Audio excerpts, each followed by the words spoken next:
All right, let's dive into a really pivotal story today from the book of Numbers. It's all about fear, consequences, and this one critical moment where an entire community is standing right on the edge of their destiny, only to see it all unravel because of a single catastrophic choice. So just try to picture this. You have a whole nation, right? They've been freed from slavery, they've seen miracle after miracle, and now they are literally at the border of the promised land. And this is what they're shouting. It's just a raw cry of despair, a total rejection of the entire journey. They're saying they'd rather be dead or even back in slavery than face what's next. This is our starting point. And that brings us to the first part of our story. A rebellion that's not really born from malice, but from just pure, overwhelming fear. And we're not talking about some quiet grumbling in the background. Oh no, this is a full-blown mutiny, where a whole community decides that the future in front of them is just way too terrifying to even attempt. So let's break down the specific things that are fueling this panic. After getting a really terrifying report from some spies they sent out, they're completely convinced they're all going to be slaughtered, that their families will be captured. So what's their solution?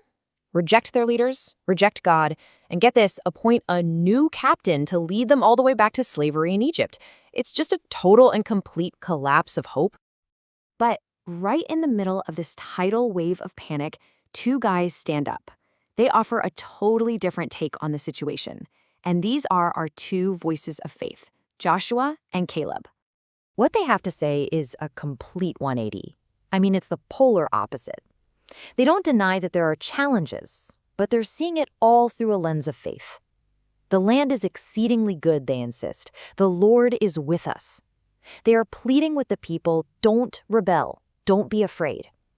It's such a bold, confident vision against this backdrop of pure terror. And how does the crowd respond to this hopeful message? Well, they talk about stoning them to death.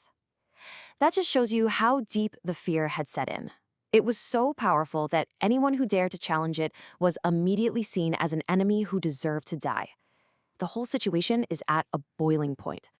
And right at that moment, a divine presence appears, which brings us to the absolute climax of the story, a leader's plea. Moses is now caught smack in the middle, forced to intercede for the very people who just threatened to overthrow him. The divine reaction is, let's just say, swift and severe.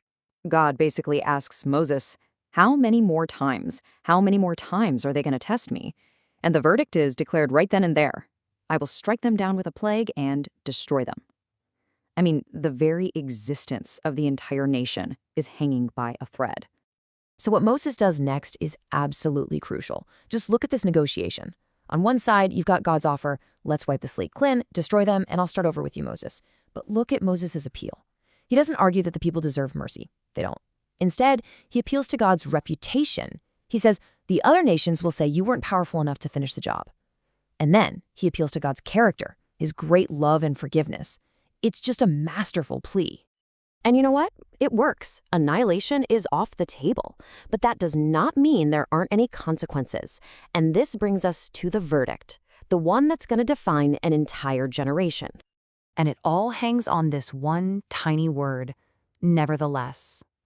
God says, I have forgiven them, so the death penalty is gone, but something else is coming, a consequence that perfectly fits the crime. And here it is, the decree.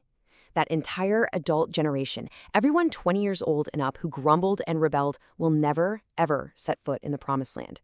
They're all going to die in the wilderness. The only two exceptions? Caleb and Joshua, the guys who held on to faith. And here's the profound irony.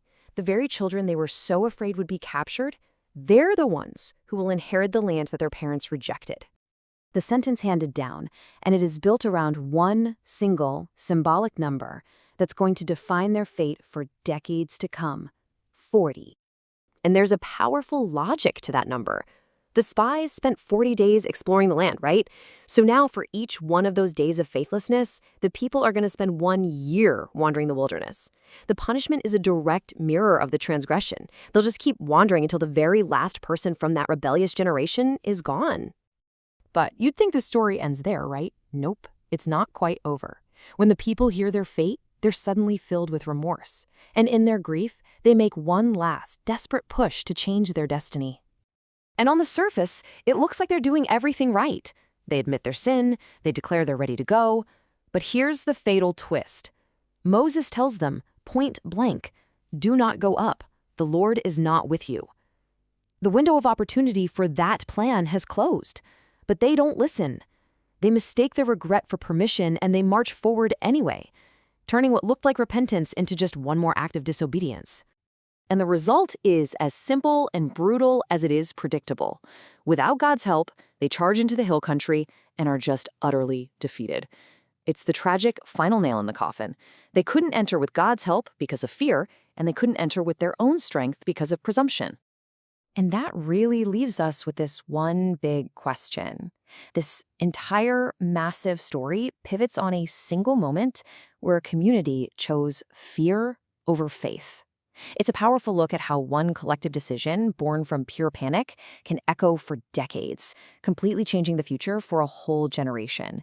It really shows you that sometimes the consequences of turning back are so much greater than the challenges of moving forward.